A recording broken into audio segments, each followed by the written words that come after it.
L'évangile est très simple. Par un seul homme, Adam, nous avons tous reçu la semence du péché et sommes devenus pécheurs. Romains chapitre 5, verset 12. C'est pourquoi, comme par un seul homme, le péché est entré dans le monde, et par le péché la mort, et qu'ainsi la mort s'est étendue sur tous les hommes, parce que tous ont péché. Romains chapitre 3, verset 23, car tous ont péché et sont privés de la gloire de Dieu. Romains chapitre 5, verset 19, car, comme par la désobéissance d'un seul homme, beaucoup ont été rendus pécheurs. Par un autre homme, Christ, cette semence du péché que nous avions reçue d'Adam, qui avait fait de nous des morts et qui nous avait séparés de Dieu, a été ôtée.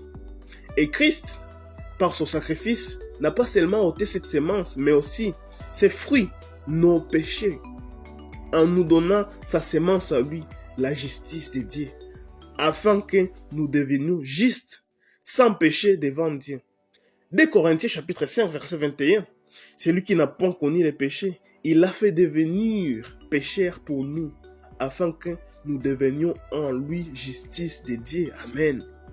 Romains chapitre 3, verset 24, et ils sont gratuitement justifiés par sa grâce, par les moyens de la rédemption qui est en Jésus-Christ.